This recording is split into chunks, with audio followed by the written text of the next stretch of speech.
The lead character's name in this film is Harry Hole.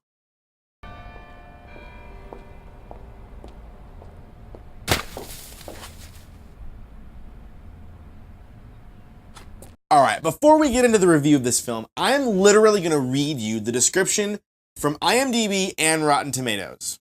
Detective Harry Hole investigates the disappearance of a woman whose pink scarf is found wrapped around an ominous-looking snowman.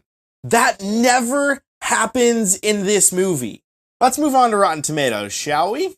The movie info on this from Rotten Tomatoes says, when an elite crime squad's lead detective, Michael Fassbender, investigates the disappearance of a victim on the first snow of winter, he fears an elusive serial killer may be active again. With the help of a brilliant recruit, the cop must connect decades-old cold cases to the brutal one he hopes to outwit the unthinkable evil before the next snowfall. Sorry. That also is not anything ever explained in this movie.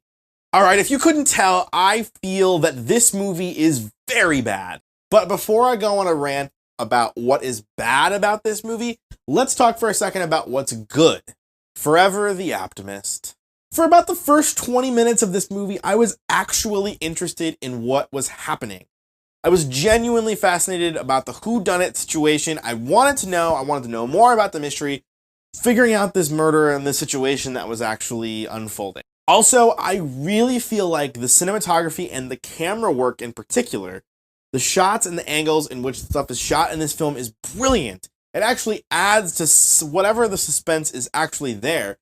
And I found that part of this movie to be absolutely wonderful and brilliant and amazing. That is about where the praise for this film is going to quickly end. When it comes down to it, this film is a mess. See, there are many scenes in this film that you just question what's happening. Why is that even here? And I get it. This is one of those crime mystery types of films. And I actually was thinking to myself, okay, maybe this is going to pay off. Maybe there's a reason for this to be happening. And then as you get to the end of the film and things start wrapping up and all of these things are put together so haphazardly that none of it ever paid off, it's so extremely frustrating. I think the biggest problem is the editing of this film. It was very clearly chopped up into almost unrecognizable parts, and it is so extremely frustrating. And then on top of that, you have so many moving parts that you can't even wrap your mind around what is actually happening. Okay, let's actually talk about what we have here before I keep ranting. I feel like I'm just going to be going off on this movie the entire time. Let's talk about what's actually supposed to be happening. This should be a pretty simple crime drama. There are murders, there's a murderer killing people, doing murders. He's building snowmen every time he's about to do or has done a murder. And okay, go.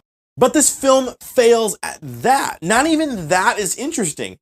I don't understand. We don't even have an interesting reason for the killer to be killing. And then you pile on top of that all of these other parts of this movie that shouldn't even be there. This tries to be a family drama.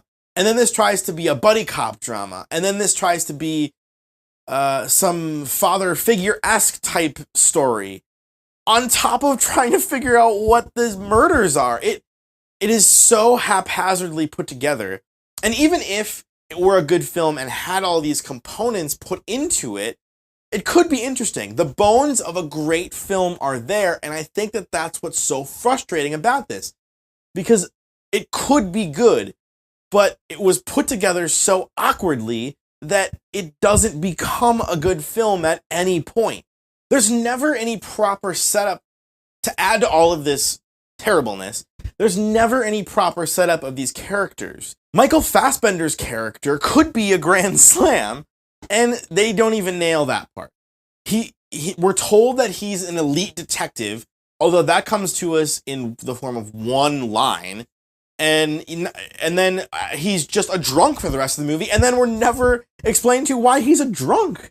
Val Kilmer is also in this film, and Something is wrong with the way that they dubbed over his voice and they lined it up. Have you ever watched an online video where the lips are moving and the voice isn't happening at the same time? It's the most frustrating thing ever. And every time Val Kilmer is talking on the screen, that's what you're looking at.